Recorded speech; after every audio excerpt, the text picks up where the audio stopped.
Hello साथीहरू, अब हामी चाहिँ बिहान निस्किनलाई अलिकति ढिला भयो मौसम कारणले गर्दा। मौसम अलिकति सफा भएको छ है, त्यो भएर निस्किन लाग्छ होइन। के छ कुरो? हामी एकदम रातभरि हिजो 24 घन्टा हिउँ पऱ्यो यहाँ। त्यो भएर अब निस्किँदैछौँ।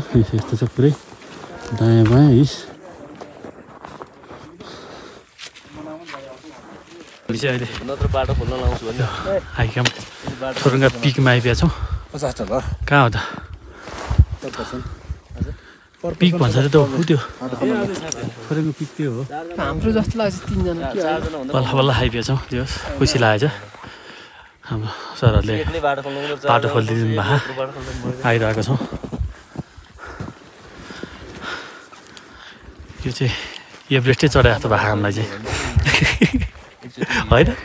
हामीलाई त एभरेस्ट चढाएको थियो त कम्ती छ त यो। जुत्ता हेर, जुत्ता देखाउ त। अहिले चाहिँ जुत्ता यो 10 किलो भएर आयो। पिक एरियामा आइपुगेको छौँ। चारैतिर एकदमै हिउँले ढाकेको छ, तर बाटो एकदम यहाँ बाटो पनि एकदम बिस्तारै बिस्तारै आएको छौँ हामी। हेर्नु होला, यो भिडियो चाहिँ एकदम भिडियो हेर्दै डरलाग्दो जस्तो देखिन्छ। हामीले एकदम गाह्रो भइ आइपुगेका छौँ।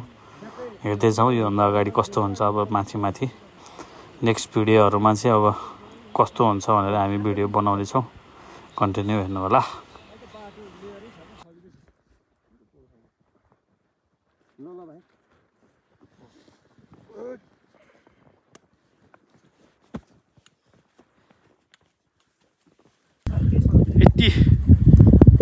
यति यो गाह्रो भयो यहाँ फाइनल्ली आइपुग्यो। जो बाटो देखाइन दायाहरू हुन्थ्यो। थोरङ्गा पास यसको हाइट चाहिँ 5416 रहेको छ। र यहाँ एउटा बोर्ड पनि छ, बोर्डमा पनि देखाइदिउँ। यहाँ बोर्डमा पनि लेखेछ थ्याङ्क यू भनेर, भिजिटिङ थोरङ्गा पास भनेर। यहाँ चिसो छ, धेरै भिडियो लामो बनाउन नसक्ने कन्डिसन छ। त्यही भएर अब हामी यहाँबाट लागिहाल्छौँ। यति नै हो यसको क्लिप। यसो एक राउन्ड यसो घुमाइदेऊ त। यहाँ कस्तो छ यसको यता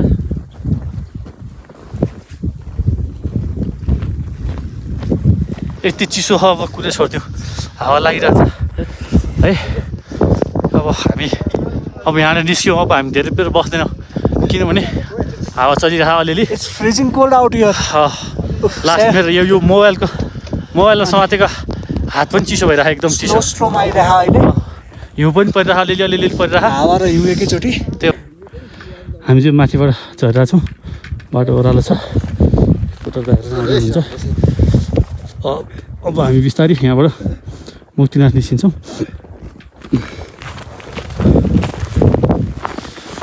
ठिक छ नि अहिले? एकदम ल अब यस्तो छ पारिवारिक सबैतिर हावा चलिरहेको छ। माथि डाँडा यस्तो छ। भिडियो धेरै बनाउन सकेको छैन माथि चाहिँ, चिसो छ बढी। त्यो भएर तलतिरको बाटो चाहिँ यस्तो छ।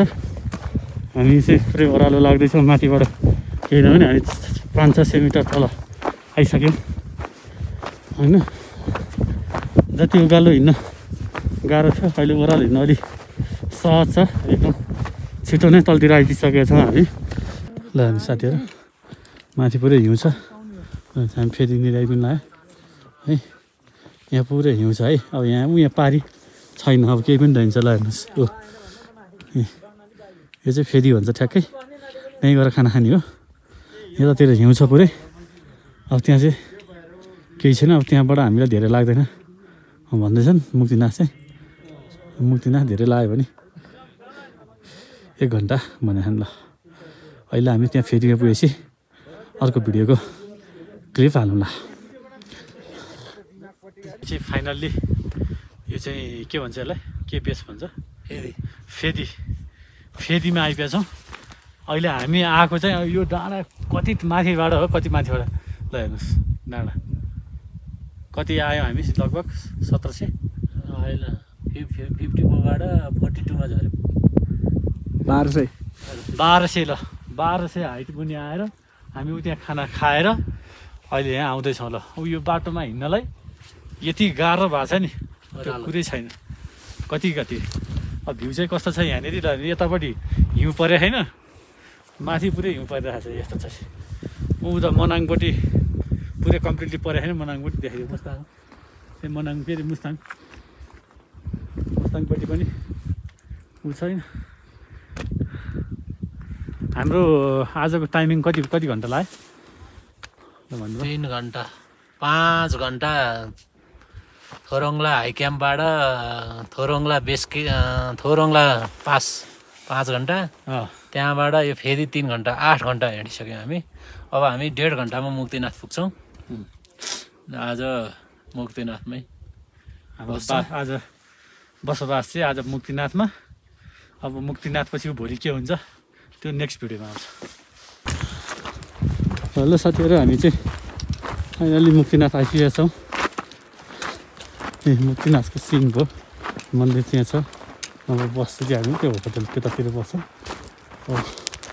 यहाँबाट त सिन यस्तो देखिँदैछ यो रुट हो यताबाट आएको रुट अब